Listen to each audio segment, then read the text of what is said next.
want to read some very familiar scripture with you and give just a tiny bit of background, just tiny. There's this big debate that's happening. Everywhere Jesus goes, you've got these scribes, these Pharisees, these Sadducees that are always trying to create a debate.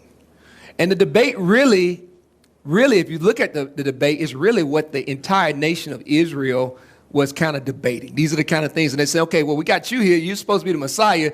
Tell us what really matters. That's basically what it comes down to each time. And so Jesus has just going through this debate with the Pharisees, Sadducees, and he's going through this debate. And then all of a sudden, you got this smart scribe, this very smart fellow sitting out to the side. And he was a scribe in religious law. He understood the Bible very well. And he saw Jesus answering all these questions and doing all these things. And he said, you know what I'm going to do? I am going to try to either learn more. We're not clear of his intention, or I'm going to try to trip him up. I'm going to try to get him to say something that'll get him in trouble. They're constantly trying to do this. They come around him on the Sabbath day and they watch him and they say, okay, now is he going to heal somebody? Is he going to do something today? And they try to catch him. And he explains, he says, listen, the Sabbath doesn't apply to doing God's work. They're just constantly trying to get him in different places. And they think they got him right here. And look what it says right here. One of the teachers of religion, he was a scribe, if you would have looked this up in other versions. One of the teachers of religion, of religious law, was standing there listening to the great debate. That's this big debate going on, right? And he realized that Yeshua had answered well. He saw that Jesus was the Messiah. He saw that Jesus was smart. He saw that Jesus had the ability to understand the Bible and to communicate it in such a way where it made sense to the common person. He said he realized that Yeshua had answered well. So he asked, of all the commandments, there are 10 commandments, there are another 600 or so, a little, give or take, 600 or so of these little ordinances. And so somewhere between almost 700 of these different laws that were having to be followed. He's asking him a question. He's saying, of all these 700 things, of all the things that were written in the Bible, all the things that Moses came back down on the tablet, and then all the little bitty laws that have been written since then, he says, which is the most important? Choose one. Show us what's in your heart. Show us what's most important to you is what he's trying to get him to do. Show us. We want to understand what you represent. We want to understand the issue of your heart, the thing in your heart. He says, which one is most important? Yeshua replied, look what he says. The most important commandment is this. And then he says, listen, O Israel. The Lord our God is the one and only Lord. There's just one God. There's not multiple gods. There's nothing that's greater. God matters. There's nothing that's greater than God. He says the Lord our God, he is the one and only Lord. There's no small G's. There's no other G's. There's just one G, and he's an OG. He's the big G. Yeah. Look what it says. He says, and you must love the Lord your God. That is the most important commandment. He says, there's one God, and you need to love that God with all of your heart, with everything that's inside of you. He says, with all of your heart and all of your soul and all of your mind and all of your strength. He says that the most important thing that you can do, the thing that matters more than anything that you can do, is to love God with everything that is in you. I'm talking about unapologetically. All you do is love God. And everything that you do should be a result of what really matters in your life, that you have a God that you love with all of your heart, with all of your mind, and with all of your strength. And then he goes a little bit further. Now, he's answered this man's question. This man asked for one thing, but he goes a little bit further. He says, the second, which is equally as important. You can't lock me in to answering and giving you one answer. Who are you? Try to lock me in and make me have to give you one answer. That's not how it works. He says there's a second one. Other than loving God, there's this second thing, and it is equally as important, and that is that you love your neighbor. That you love people who you don't even know. That you love people who you don't even like. That you neighbor, not another Israelite. This word neighbor means somebody that's not an Israelite. somebody that you don't know, somebody that hates you, somebody that probably has come against you, somebody who believes that their religion matters more than yours, somebody who believes that their house matters more than yours. And he says, I need you to love God with all of your heart, all of your strength, and everything that is within you, because you're going to need that love. You're going to need that strength to do this second part, which is to love everybody else. Everybody else, whether they treat you good, whether they treat you bad, your heart has to be such where you love God so much that you love other people. Yeah. And regardless of what's happening around you, you can never, he says, these are equal. This is important, that you love your neighbor as much as you love yourself. He says, no other commandment is greater than these. He says, this love thing is what matters. Yeah. Father God, we come to you now in the name of your Son, Yeshua the Christ. God, we come praying over this word. Yeah. You say that love matters. God, you say that we are people who should love God first, who should love each other. Secondly, God, we come praying today, God, that you would begin to open our hearts and remove all the junk, God. We've been conformed to this world. Love has not been a priority. Love has been a secondary emotion. Love has been something that comes and goes. And the reality of it is, you tell us in your word that people will know that we followed you by the way we love each other. And so, God, remove any hate, remove any confusion, remove anything that matters in our life more than love matters. Remove anything, God, that separates us from understanding your command to love God, to love each other. Remove anything that stops us from understanding that love matters more than anything else in this world. And we pray this now in the name of your Son, Yeshua the Christ, who was love. Yes. Amen. You may be seated in the presence of God. So check this out. We went through this series, and it was an awesome series on going deeper, and we just kept going deeper and kept going deeper and kept going deeper. And we got to the bottom of this series. It was a series like I've never preached before. It wasn't scripted at all. I didn't outline anything, didn't know how many weeks it was going to last. We just kept going deeper until we got to the place where we felt we heard from God and the direction for our life.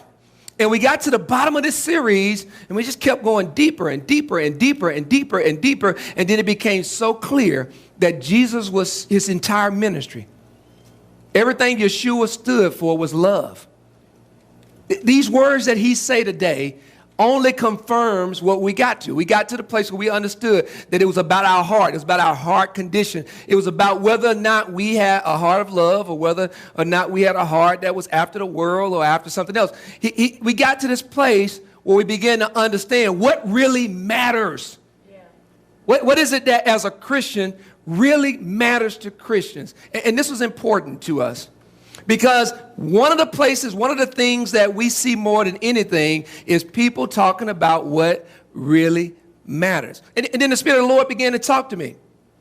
You know, one of the places that we express what matters to us more than any other place, you know, outside of our own words is on our T-shirts, right? Yeah.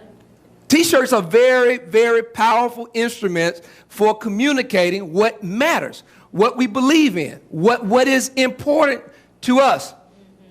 Mm-hmm. And for many of us, we saw this travesty that happened in Minneapolis. We saw this man executed on the TV. And then people went out and they began to express what mattered to them, right? So they went out and they started getting these Black Lives Matter shirts, right?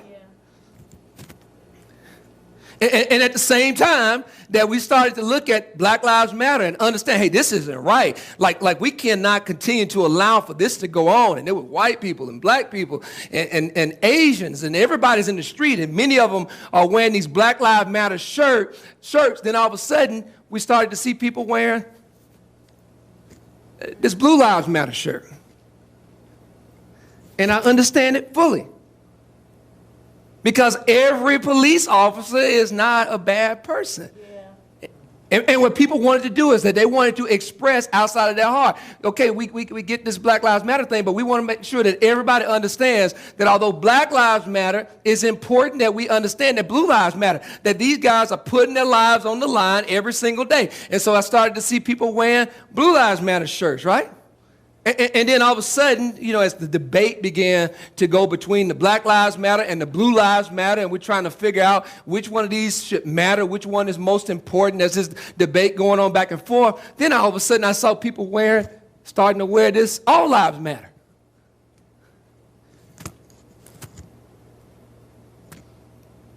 And I began to think, this does make sense. So if you agree that the Blue Lives Matter and you agree that the Black Lives Matter, then maybe it's an appropriate thing for you to just say all lives matter, right? And then some of the Black Lives Matter people were saying, well, hey, this kind of takes away from what we're trying to express. Some of the Blue Lives Matter people were saying, hey, this really takes away from what we're trying to express. And in the midst of this great debate, there's this big debate going on throughout our nation about which one of these matter the most. We had a coach down in South Carolina who weighed in and said, football matters. And he really touched on something, because when you begin to think about the individual, not at a cause perspective, just at what team do I like? What I may wear my own shirt, my own T-shirt for Auburn. I may wear my own T-shirt for Pittsburgh. But what he began to touch on is there are a whole lot of other stuff that matters outside of police officers, outside of Black lives, outside of all lives, that I have an interest. Like inside of a relationship, there's a husband and a wife, and they both have some interests. They have some needs that matter. Inside of every parenting relationship, you've got a child and a parent, and the parent has a need that matters, and the child has a need that matters. Inside of every work environment, you've got a boss, you've got other employees, and inside of that work environment, everybody has their own needs, and all these things matter to each individual person. And here's the problem.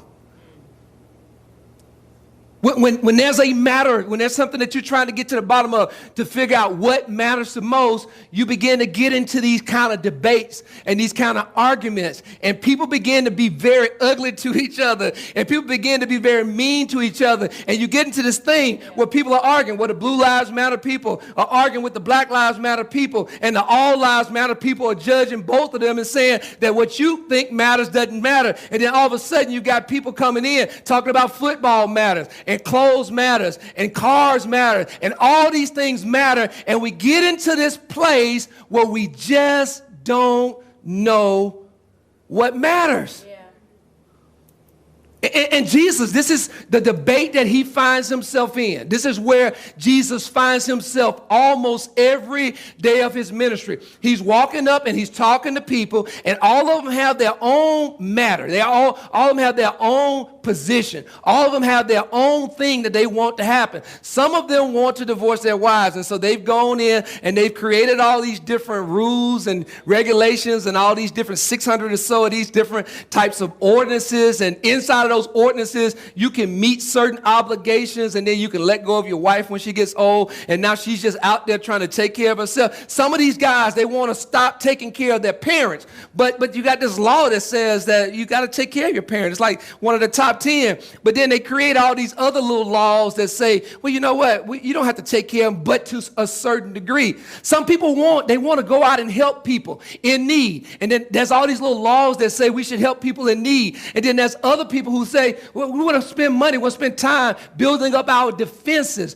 There's another set of group that's saying what really matters is justice. We need to make sure that every single person is being treated justly. And you've got all these different things. You've got almost these 700 different laws and ordinances, and each one of them have this different thing that leads to this different thing that matters, and you get yourself in this situation where it becomes very difficult to figure out what matters, and Jesus weighs in to this situation. He wades into this world that everybody's trying to figure out what matters, who matters, what's right, what's wrong. Should the husband needs matter? Should the wife needs matter? What's going on here? What's happening? Should the children needs matter? Should the parents needs matter? What's going on? Should the bosses need matter? Or should the employee need matter? What's going on here? Should my Auburn Tiger need matter? Or should Warren's Clemson Tiger need matter? There are all these different debates that are happening about what matters, and Jesus wades into this conversation, and he said, the only thing that matters is love. He says the only thing that matters. He says, like, it's nothing else. He says, like, if I had to just choose one thing, it's just love. If I had to just choose one thing, the only thing that matters is that you love your parents, that you love your spouse, that you love your children, that love is what matters. That all these T-shirts, they're great, they're wonderful, but without love, none of them matter. He says that the only thing that matters in real life is love matters. And you know this to be true. Because check this out. If what you have matters and what I have matters, we're going to have a problem at some point. As long as what you have matters lines up to what I have matters, then we're good, right? But the very moment that what matters to me becomes a problem for you, now we've got chaos, because you know this right here, that's this great debate, and this is what this debate is about, that when what matters to me doesn't matter to you, what do we do? And this is the question that Jesus is being asked. He's trying to say, we need somebody, the scribe is saying, we need somebody that can help us figure out what really matters. We need somebody to help us figure out what really matters. And we see it happening right now. As the Black Lives Matter movement continues to fight with the Blue Lives Matter movement and the All Lives Matter movement, I can't even get it out. It's so many different matters. As they continue to attack each other, and as they continue to say nasty things to each other, and as they continue to condemn each other and not look at what each other are. So what's wrong with cops? Nothing's wrong with cops. What's wrong with protecting people who are being mistreated, who are being done unjustly? Nothing's wrong with that. And what Jesus says is we've got to get to the point where we understand it's not about these individual things at all. And I'm not talking to everybody. I'm talking to Christians now. It's not about all these little matters, these little things that we have to have, these little needs that we have, the things that we consider to be that matter. It's all about, this is what it's all about. It's all about love. He says, love is the only thing that matters. Now, I want you to think about that for a second. Because what Jesus is saying is, anything that you do without love doesn't matter. What Jesus is saying is that any cause that you stand for, if hate is on the other side of the cause, if you're a Blue Lives Matter person and you love the police, but you hate anybody that's wearing a Black Lives Matter shirt because you don't think that they're doing the right thing, if you're an All Lives Matter person, and you think and you hate the Blue Lives Matter and you hate the Black Lives Matter because you think that they don't have it together, if you're wearing a Baptist shirt and you don't like the CME church, if you are a husband and you think that only your needs matter and your wife's needs don't matter, if you are a parent and you think, I don't have to listen to these kids' needs, I don't have to listen to what matters to them, or if you are a kid and you think because your parents have gotten so old and they don't really understand what it means to be dating now, and they don't really understand what it means to have a phone and the internet, because when they grew up, the phone had one of those little turn dials in it. And if you are a child, or you are a parent, or if you are an employee, or if you are a boss, and all you think about is your position is the only thing that matters, you've missed Christianity. You've missed it all. Because what Jesus says, the thing that matters, and he says the only thing that matters, he says the only thing that matters is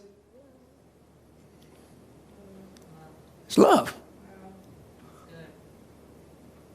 So some years after that, now I want you to get this. I need to set this up because we're going to spend some time. The next 12 weeks, we're going to spend the next 12 weeks getting us in position to where love matters. Because for each and every one of us, we've got a t-shirt collection like this with a whole bunch of stuff that we believe matters. And you know exactly what I'm talking about. When what you believe matters, what's on the front of your t-shirt is being caused a problem by what's on the front of somebody else's t-shirt, you understand exactly what I'm talking about. You understand exactly the friction that I'm talking about. And the only way that we're going to break through this friction that's going on all throughout our nation is that the church stand up. This is a triumphant hour for the church. That the church stand up and begin to teach the people what it means to love like Christ, what it means to love God and to focus on loving God, what it means to love the other people around us as if just like we love ourselves. Yeah. And Paul, I want you to get this now. The Apostle Paul, used to be Saul. You used to be on this. He used to have a Jews Lives Matter shirt on, right? He used to be a Jews Lives Matter person. And his job, his belief in the Jews Lives Matter cause was so big that he killed Christians. Yeah, he did. He believed it so bad. He believed, matter of fact, anybody had on a Christian Lives Matter shirt would have been killed by Paul and people like Paul because of this friction, because of this great debate, because what their matter was different than the Christian matter. Yeah. And the only way that they knew how to deal with it was to say, you know what, we just got to knock this matter out. And Paul was along the lines of wiping out the church. And then all of a sudden, Paul has an experience. He has an experience with Jesus. It's an amazing thing, man. I mean, he sees Jesus and he gets knocked off a horse. And then all of a sudden, you know, Paul begins to understand this whole love matters thing. And not only did Paul have this experience, but Paul began to live among the Christians. Yep. And during that time, if you wore a Christian Lives Matter shirt, you were in a lot of trouble and your life wasn't very good. And people took your jobs and people took your possessions and people did mean things to you. And those people with the Christian Lives Matter shirts on, even during that time, they understood the power of love. And so what would they do? If somebody was in trouble, they would help that person. If somebody was going through, doesn't matter who they were, doesn't matter if they were Christians or not. They loved so much because they saw Jesus. And Paul is watching this and he's looking at these people who have nothing but taking in orphans. He's looking at these people who don't have houses. He's looking at these people who don't have money, who don't have anything to call their own, but yet and still they're sacrificing everything. And they're loving people unconditionally. And they're doing everything that they can to make this world into a better place. And they could care less about what t-shirt you have on, whether it's a Jewish life matters or a Muslim life matters. It doesn't matter if an atheist life matters. They care nothing about the t-shirt or what you think matters. The only thing they care about is you. Yeah. And they care about doing everything they can do to love God and to love you. And Paul's watching this, and they're going different places, and people are being stoned, and people are being killed, and people are being bitten. And Paul's been bit by a snake. And they're going through this situation, and Paul is watching the people. He's saying, listen, this love, this snake thing is pretty bad, right? But this love thing is that much greater. And he gets to this place where literally his name changes. He goes from being Saul, and he becomes Paul. He transforms to this lover of people. And all of a sudden, it's not about what shirt you wear. It's not about what shirt he wears. He gets to this place where he realizes that regardless of the shirt, if you are in need, love matters. Regardless of what you have after your word, before your word matter, it doesn't matter to me because the only thing that matters to Paul, the only thing that matters to me, and the only thing that needs to matter to each and every one of us is that love matters. It doesn't matter what team this person supports. It doesn't matter what group this person supports. It doesn't matter what race this person is. It doesn't matter what nationality this person is. It doesn't matter what religion this person has. At the end of the day, the only thing that matters is love. And so Paul, and I got to get this now. This is so amazing to me. Paul sits back. He goes through this life experience where literally his name gets changed and he gets knocked. He goes blind. I mean, he's got these scales on his eyes for a period of time. He's got all this stuff going on. And this is the thing that God showed me. The church came and got him. Do you realize that Paul is blind, scales on his eyes? The church comes and gets him. They help get his eyes back open. They help nurture him and get him to the place. And after experiencing that, Paul writes some of the greatest writings that you will ever read on love. Look what he writes. He says, if I speak in tongues of men and angels. Listen, if I can speak in tongues, I know that was a big thing during that time. There's a big thing during this time. If I'm anointed and I can speak in tongues and I can speak it, I know all the proper dialogue. You know, I know sometimes I split verbs and stuff like that. I know, I get it. But he's saying is, if I can speak the good English, if I'm very eloquent, I use that. That's a big word. He says, if I speak, somebody put big word inside the chat. He says, if I speak in the tongues of men or angels, but do not have love. He says, if I can make it so plain and so clear, and I can speak, I've got this big vocabulary, and I have all these fancy things that I can say. He says, but if I'm speaking like that, and I do not have love, I am only a resounding gong or a clanging cymbal. I'm making noise. He says that if I'm talking and love is not in my words, it's not going to anybody's heart. It's not making any real difference. People are tired of me more than likely talking. He says, if I have the gift of prophecy and can fathom all mysteries and all knowledge, I'm all smart. I can see all things. I understand things. I understand what's going on around me. I understand which T-shirt to wear because I believe, you know, we all think when we put on the T-shirt, we think that we already got all the answers figured out, right? We begin to do our great debate. We begin to pull out arguments together. You know what I'm talking about. He says, even if I know all mysteries and all knowledge, and if I have of faith, I believe in this cause. I believe in this. I believe in who I am. I believe in this person. If I have all that faith and all this prophecy and I can see all this stuff, but check this out, and I can move mountains with my faith, he says, but do not have love. Look what he says. I am nothing. Wow. It doesn't matter what shirt that you're wearing. Yeah. It doesn't matter what you're saying. If you do not have love, you amount to nothing. This is what Paul, not pastor, this is what Paul is saying. He says, if I give all my possessions to the poor and give over my body to hardship that I may boast? You mean if I give to people? That's a good thing, right, Paul? I'm giving to people. What if I sell, cash out my 401k and build an orphanage? And Paul says, if you do that to boast, he says, but do not have love, you gain nothing. He says if you're doing anything, if you're talking, if you're out with knowledge and you've got all this faith and all this belief and you're even giving stuff, if it's not being done in love, it amounts to absolutely nothing. And what Paul begins to communicate in 1 Corinthians, I know this is the wedding stuff. I know y'all like this kind of stuff. But what Paul is communicating is super deep, guys. And it goes much further than any marriage or any one relationship. This is a way of life. This is what Paul would have saw through his time, for the time his eyes were opened back up until the point that he wrote this. And what he saw more than anything was that it's all about love. What he saw more than anything is that love matters. Look what Paul is saying. What he says is, words without love are worthless. Keep your words. If love is not involved in your words without, look what he says, without love are what? They're worthless. It doesn't matter how good you speak. It doesn't matter what you know. He says knowledge without love is what? It's useless. There are people around you who have all the answers to everything that you need to understand, but you cannot even tolerate them enough to be able to deal with them because they don't have love. They're like walking encyclopedias, but they have no love. Yeah. He said it's useless. He said belief. If you believe in your cause, if you have faith, if you believe in yourself, if you believe in whatever it is that matters to you, without love, it's meaningless. He says giving. If you're giving and you're doing it just so people can see it, if you're giving and it's not with love, he says that's pointless. You may as well keep your money. It's what Paul says. Yeah. He goes a little bit further. He says, look at this.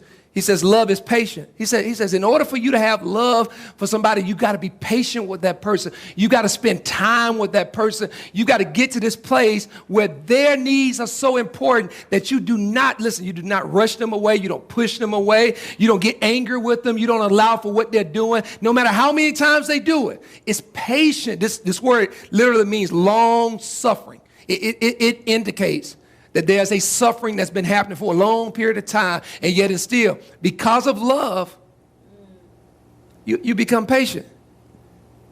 He says not just patient, but love is kind. It says, doesn't matter what they did, what they broke, doesn't matter what they said to you, there's no good excuse for you to cuss anybody out, put your hands on anybody, threaten anybody, be mean to anybody, be rude. It doesn't even make sense if you think about it. He says love, this thing called love that I'm talking about is kind. Now, this would have been somebody who would have been stoned by people and still loved them. This would have been somebody that would have been beaten by people and still loved them. This would have been somebody who would have been put in jail on trumped up charges and still loved the jailers. Do you realize that Paul was converting the jailers because of love? He says it does not envy. It doesn't want what somebody else has and don't want them to have. That's what envy is. It doesn't want what you got and then don't want you to have it either, right? That's just, it's not jealous. It's not always talking about people and trying to tear them down. He says it's not proud. It doesn't boast. It's not proud. It's not always focused on itself.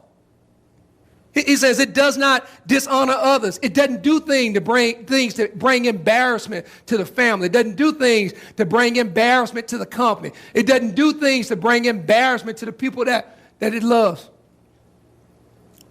He said it's not self-seeking. It's not all about me. It's not this love thing. It's not all about me and me getting my way. It's not easily angered. You know, folk can't push my buttons all the time. And when they push my buttons, I get to this place where I love them so much that even though they push my button, I'm not going to be angered by it. It keeps no record of wrongs. It doesn't take notes and bring it up every time we talk and every time we go through a situation. Now you're talking about what I did wrong, and you got the dates and you got the times, and you can smell the bacon cooking in the microwave, and you got all this detail about what happened on that day, and all of a sudden you hurt me and you wronged me.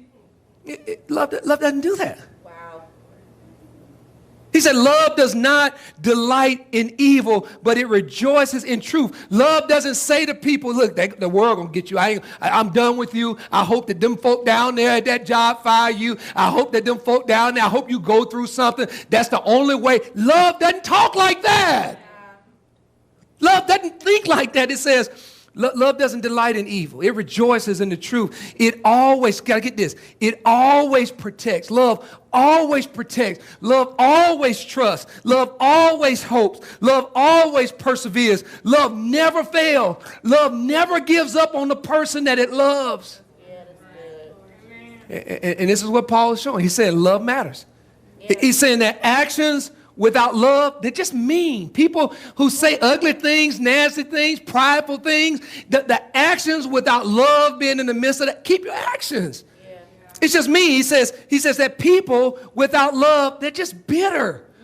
They're just prideful. They just brag. They just get upset. They're just unforgiving. He says that commitment without love. He says love never fails. Love never gives up. Love always protects. Love always trusts. But when you don't have love, commitment without love is weak, man. When you love somebody, you'll hold on to them. When you love a church, you'll hold on to that church. When you love a job, you'll hold on to that job. When you love a community, you'll hold on to that community. But if love is not on the inside of you, listen, this is what's going to happen. You're going to walk away. You're going to give up. You're going to move in another direction every single time. I'm talking to you guys. You are talking. Paul goes further. Look what he says now. He says, but where there are prophecies, people can see in the future and know what's going on. He says that's going to cease. He says where there are tongues, people can talk in tongues and have this ability to speak with the angels and speak with each other and hear from each other. He says where there are tongues, that they will be what? Still. They will cease. He says where there's knowledge, it will pass away. He says that every single one of us are going to get to a place in our lives where the only thing that's going to matter is love. Nobody's going to care about you. I'm telling you, I've been at the deathbed too many times to understand that nobody's talking about the degrees. Nobody's talking about the accomplishments, the 401k. Nobody's talking about the football team. Nobody's talking about all the stuff that you spent your whole life, what Paul says, which is nothing at all. Nobody's talking about any of that stuff. Folk are waiting for you to go so they can get rid of all that junk. Wow. He says the only thing that matters in the end, I know I'm preaching this, guy, because I need you to get this. Because that's transformation happening by the renewing of your mind. Yes. And what the Spirit of the Lord says to you today, the only thing that matters in the end is, did you love people? Yes. Or did you not love people? Did you care for people? Did you help people? Were you patient with people? Were you kind to people? Did you build people up instead of tearing them down? Did you spend time with people? Did you love people regardless of the shirt they wear, regardless of whether they're wearing a Black Lives Matter or a Police Lives Matter or All Lives Matter or a Clemson football shirt matters, or regardless of the situation and what they're wearing, did you love them? He says that knowledge, it'll pass. No, you'll get to a place, trust me, you'll get to a place where you won't be able to remember things like you get toward the end, you forget everything. You get to the end, there's not much you can say. We've all been at the bedside. The prophecy, what you saw, there's no future. It's coming to an end, and the only thing that'll matter, did you love people? Now listen to me. I'm going to stay here for a second, but I want to just tell you this. I've been at the bedside of both. I had the opportunity to be at the bedside of my grandmother, and I had the opportunity to be at the bedside of others. I'm not naming the other side. I've had the opportunity to be at the bedside of Bishop Best, and I've had the opportunity to be at the side of others. And let me tell you something. You do not want to get to the end and depend on your knowledge, depend on your whether or not you are eloquent, depend on what you said. None of that stuff matters when the family is around. Either they are getting themselves in a position to rejoice and to celebrate your life, or either they are feeling sorrowful for a life that did not have love. And that's it. There's no middle ground.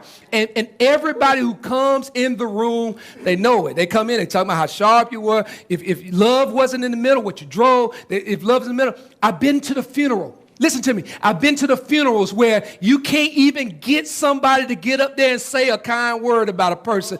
They're talking about dirty jokes, and they're talking about stuff they did in the streets and all this kind of stuff. And I've been to the funeral of the people who love, and you can't put 2-minute timer on it, 3-minute timer, 5-minute timer. Everybody that comes up, they've got so much to say. And then you've got to limit the amount of people that want to come up, because your life of love, it touched so many people. And this is what it's all about. It's not about the prophecies. It's not about the tongues. It's not about how smart you were. Yeah. It's all about this. Look what he's saying. It's all about love. Yeah. He says, for we know in part, and we prophesy in part.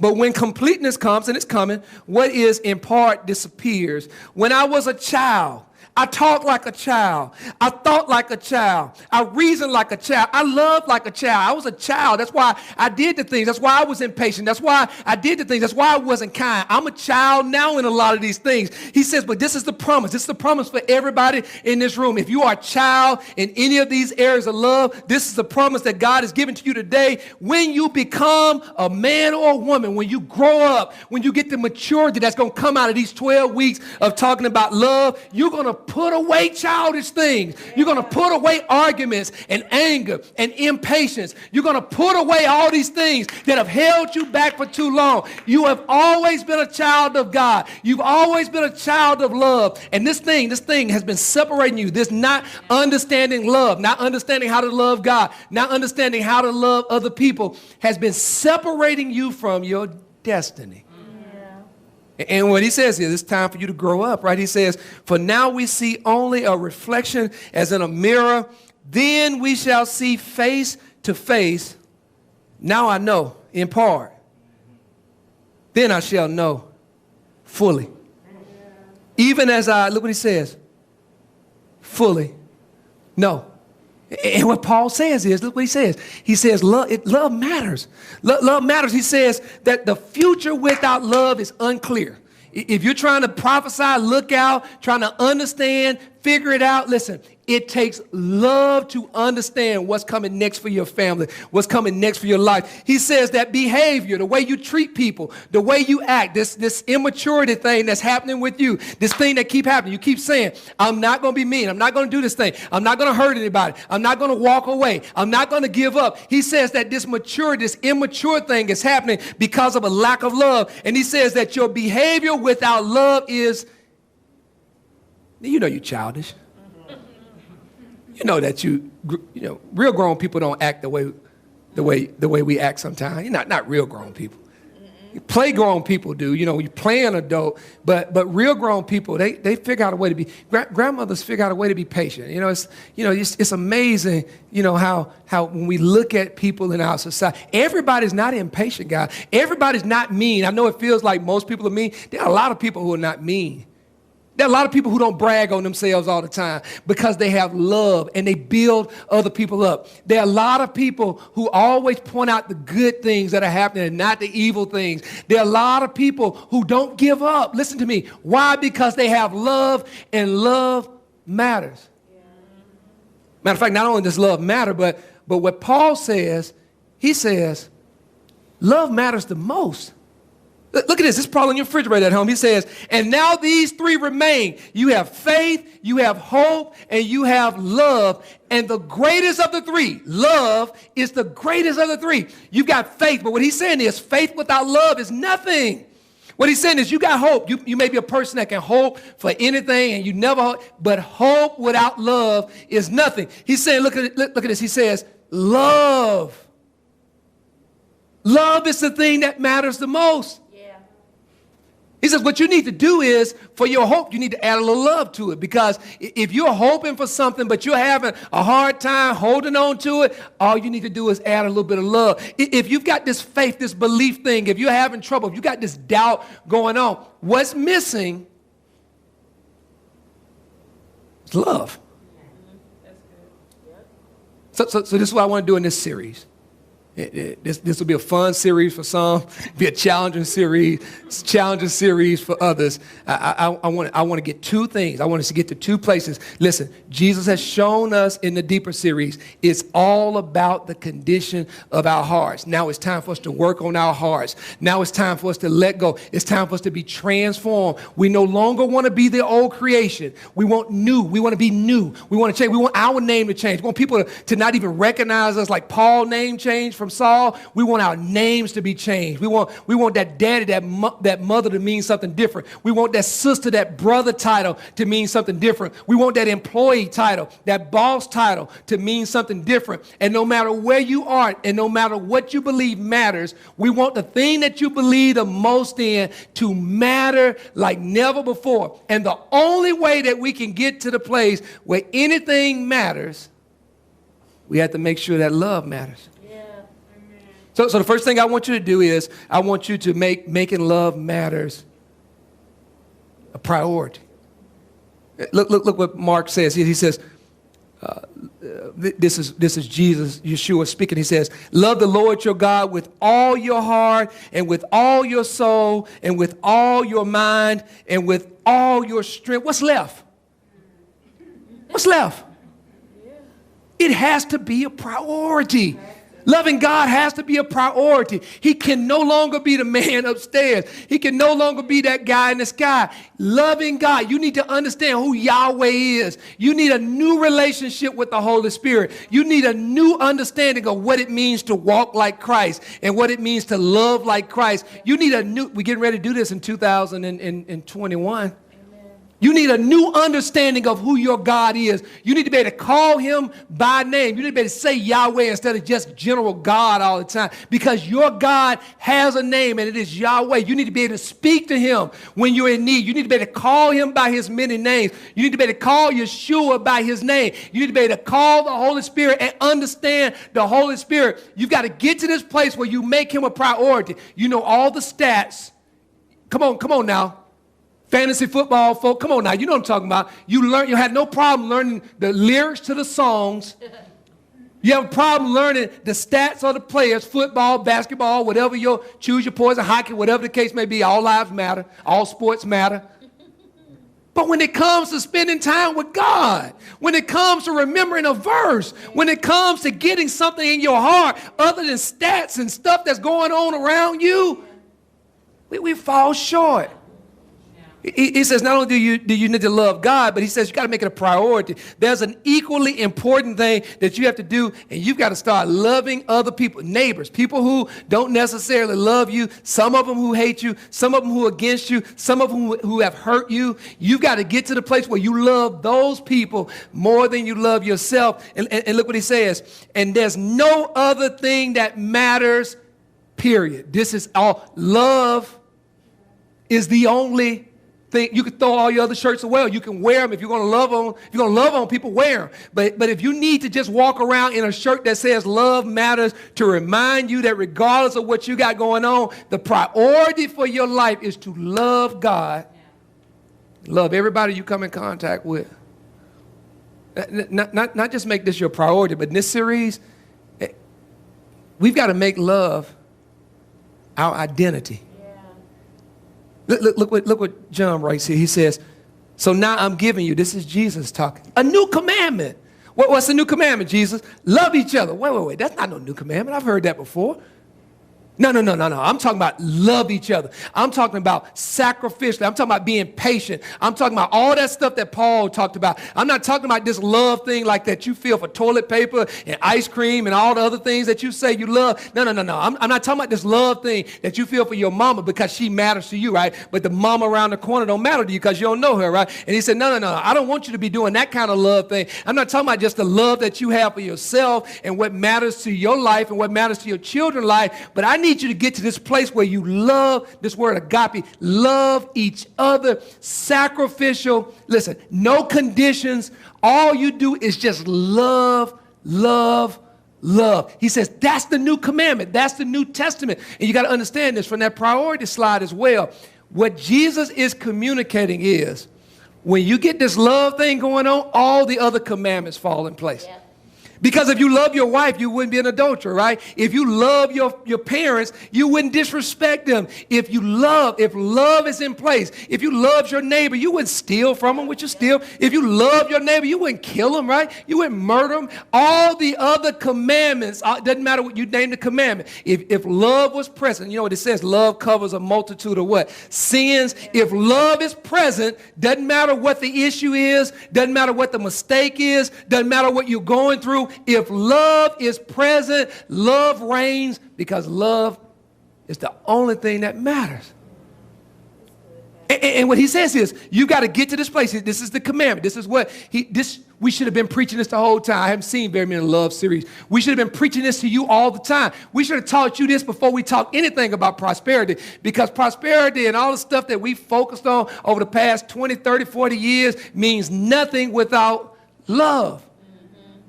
Doesn't matter what you can do. Love. It doesn't matter what you have. Love. It doesn't matter where you go. Love. It doesn't matter where you've been. No matter how many countries you've been to. Do you love? Yeah. He said, this is a new commandment. This is for everybody. Now, right now, if you are non-Christian, it's okay for you to check out. If you've not accepted Christ in your life, keep on being me. If you've not accepted, been transformed, and been created into a new creation, if the fruit of the Spirit are not living on the inside of you, feel free to continue to cuss people out and do mean things and be ugly to people and dig ditches at work, you know, all the Baptist stuff that we used to say, and do all the mean and nasty and evil things that you want to do, and be mean to your children and be mean to your wife and be mean to the folks at work and put people in their place. Listen, if you're not a part of the new covenant, do that stuff. Go ahead and do it because we're trying to save you. You know, we need to be able to identify you. You go ahead on and do it. Let that be your identity so we'll know who to evangelize with. But if you're a Christian, you got to do what Paul did. Yeah. If the scales have come off of your eyes and you realize that Christ is real and you are now following Christ, if you are a Christian, then you can't do the stuff that you used to do. And you can't be mean. And you've got to love like Christ. And you have to be patient. And you have to be, I don't care how many times they say, I don't care what they do. I don't care what happened. You got to stop bragging on yourself. And you got to stop boasting on yourself. And you got to stop talking about your children all the time and your job and your career and your degrees and all the stuff that you have on your wall and all the t-shirts that you wear and all the stuff that you think matter. And you've got to begin to focus on God. Yeah, that's good. And focus on others. Yeah. And what he says, look what this, I didn't write this. This is what this it says. He said, this Jesus, he says, love each other. He says, just as what? I've loved you. Well, what do you mean, Jesus? Well, guess what? Before you were born, I sacrificed my life for you. I'm expecting for you to be sacrificial. I'm expecting for you to put others first. I'm expecting for you to do things that don't make sense to anybody else because you understand love and you're willing. Listen, I want you to get the word doormat out of your life. I know we've been saying, I'm not going to be a doormat. I'm not going to do this thing. No. You need to get to the place that when you've been put in a relationship, a father, mother, I don't care what they did to you, when you've been put in a relationship with a brother or a sister or a cousin or a neighbor, whatever the case may be, it is your responsibility as a Christian, husbands and wives and parents and children and siblings. It is all of our responsibility as Christians to love. Yes. Why?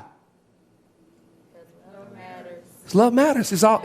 It's all that matters. Look what he says. And the way I want you to do that, I want you to do just like what you saw in me, just like what you've read. I want you to be able to love people sacrificially. I want you to be able to give them your best. I want you to be able to be, this is some I hear right now in the spirit that somebody, you're having a lot of trouble with this, right? Because what we've been raised to do is to only think about ourselves, but that's the world. And what Paul says is the same person that wrote those Corinthian verses, I know he wrote them for this reason. He says, stop being conformed. Stop going by what you learned when you were a child. It's time for you to mature. It's time for you to grow up. It's time for you to take a step in love. It's time for you to understand that the only thing, everything you've been looking for, the only thing that matters is love.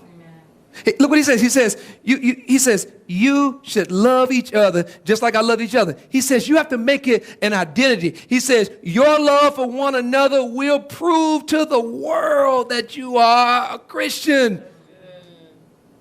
He says, first make it a priority. This is Jesus saying. He says, put God first, put others first, then love people like you would want to be loved yourself. Then do everything that you can do to love somebody. And then get to this place where when you've done everything that you can do to love somebody, you still do more because love never fails. It never quits. It always protects. Listen, love always trusts. Doesn't matter what they've done or what's happened. Love always conquers. And so this series, I want two things. I want you to get to this place where you understand the priority of love.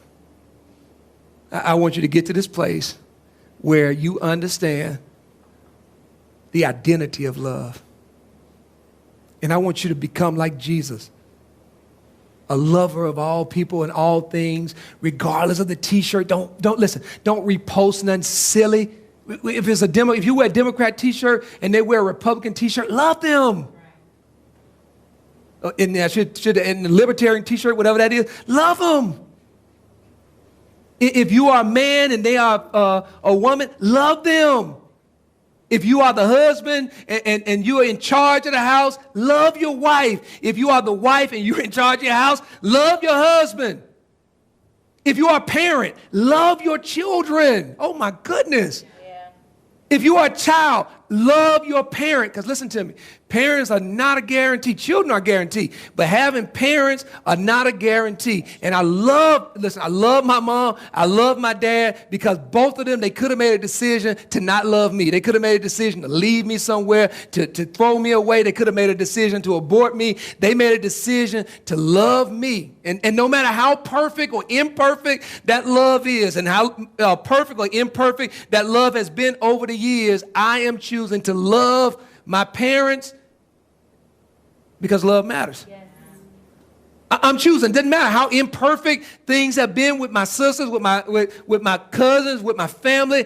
I'm choosing today to love them. Why? Because love. I'm not writing anybody off. I'm not blocking anybody. I'm not doing anything mean. Don't give folk your number if you think you might block them later. It's silly. I'm not doing any of that stuff. That's worldly stuff. That's how worldly people deal with this issue of love. And what I'm making a commitment to do today is to love like Jesus, because I understand that when I love like Jesus, everything I do matters. Yeah. And when I don't love like Jesus, when it's just about me, when it's just about my family, when it's just about me getting my needs, when it's just about my t-shirt, nothing matters. Right. I want to ask you a question. It's the same question I ask you every week. What is God saying to you? What is God saying to you today about the way you love? If you were to go back to verses 4 through 8 and you replace the word love with your name and put whoever, your spouse, your child, the person at work at the end of that sentence, would you pass the love test? Where it says love is patient, if you put in Lionel is patient with a Shaki, would you pass that test? Lionel is kind. Lord have mercy. To a Shaki. Would you pass that test is what you need to do. You need to go through for every person that is in your life, every person that's important, that matters to you. And I want you to go line by line and ask yourself the question, do I boast around this person? Do I build myself up to try to manipulate the person? Am I envious of this person? Do you realize that siblings can be envious of each other? Do you realize that couples can be envious of each other? One person in the marriage can feel like you got it all together and you know your ministry and you doing this thing and everybody like you, and you can get to the place where you become envious of your spouse, and that is not love. That's just coexisting, man. Yeah. What I'm trying to get you to do, I want you to take some time this week, go through those verses, 1 Corinthians 4 through 8, ask yourself the question, do you always give up on this person? Do you trust this person? It says always trust. It doesn't matter what they did. I know this is hard stuff to do, right? But I'm asking you to wrestle with this scripture. I want us to get this to memory if we can. We're going to spend 12 weeks in 1 Corinthians chapter 13. We're going to go line by line. We're going to look at every aspect of love that Paul outlines. And this is what I want you to do throughout this series. I want you to understand what God is saying to you about the way you love. I want you to understand whether God is a priority in the way you love, and whether people around you are a priority in the way you love. And I want you to get to the place where love becomes your identity. That when people see you, they see the love of Christ. Now I want you to imagine, what would your marriage be like? What would your marriage be like if patience were a part of your love? What would it be like if kindness, I'm talking about just kindness, just if we just can be civil? Yes. Do you realize, I'm talking to married people right now, I'm coming single. Do you realize so much of what the society and our children have misunderstood about love is the result of parents who argue, fight, treat each other mean, impatient in front of the children, that their first relationship, that their first understanding of what, oh man, this hurts. Their first understanding that Angelo and Sloan understand, and Rayshawn, they understand love based on the way I treat a shock. And that's messed up, man. That's messed up. But it's true. It's true. That the people all throughout this community, you know what made me not want to get married? Married people.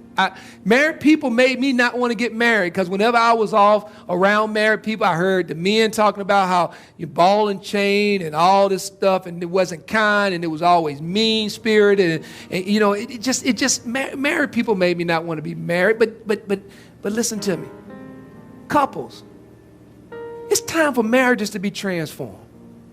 There's enough stuff going on outside of your house than for you to have to be dealing with some of the stuff that you're dealing with. Parents, this authoritative way that we were raised, it wasn't always right. It's a new time. Your grandparents, your mom and dad, them are telling you can't do that to those kids no more. You can't. Listen, it's time for love. It's time for understanding. It's time for patience. It's time to love these children like you wanted to be loved. If you wanted to go on trips, take them on trips. If you wanted to go camp, take them camp. I don't care if they don't like it. You love them as you love yourself. Employees. It's time. It's time for us to start loving each other.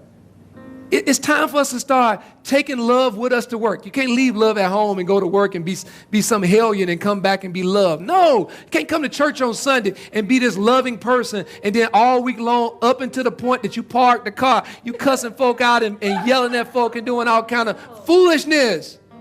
Now everybody got to walk in and straighten their face and get through the service because you done acted a fool all morning long talking to myself. Lord Jesus. I'm not talking to nobody else. I'm talking to myself. I want you to imagine a marriage where there's love. I'm talking about 1 Corinthians. I'm talking about that stuff you heard. You remember on the wedding day. You remember how good it felt to hear those words. It was so beautiful, married people. And what happened? I want you to imagine a marriage that's centered on love. Single people. I want you to imagine a life dating and getting out and doing things and all the things that God has called you to do and meeting new people. And I want you to imagine that life with love. I mean, you love God first. Matter of fact, when you meet somebody, the litmus test for that person and whether or not that person becomes part of your life is whether or not they know Christ. And whether or not they live it, whether or not they love. You know what I'm saying? We get into these relationships where people were mean when we met them. They called us, didn't call us by name when we met. Hey, girl, and all this kind of stuff. And, and all this foolishness going on. And you thinking that love going to grow, love going to change. If a person doesn't respect you when they first meet you, respect is not coming. And you can't make a person respect you. That person has to have love in order to respect you. Single people. You know what I'm talking about, right? Yeah. It's time to put others as a priority. I know sometimes it's hard to put others as a priority. It's time for love to become your identity. Like you can't be worried about if people see that I'm soft and they may try and take advantage of me, or if I meet this person and he think I'm soft, she need to know who I am and what I'm doing and all this foolishness. Yeah. And I want you to imagine a life of love. Because this is what God wants you to understand for this week. He says, I got two of them this week. He says, this is what I want you to get in your spirit. Everything will matter in my life. Why? Because I will love like Jesus Christ. That's why I want you to get that in the spirit, that the only way that things are going to matter, the only way that you're going to make the difference that you want to make, the only way that you're going to get to the place and the thing that God has given you is to love. Look what it says right here. When love matters, check this out. Everything I do matters. When love matters, everything I do matters. And what it comes down to, it comes down to one thing and one thing only. Two different statements, but they're both saying the same thing. Love matters. Love matters more than anything that you believe matters. Love matters. To God be the glory. Amen.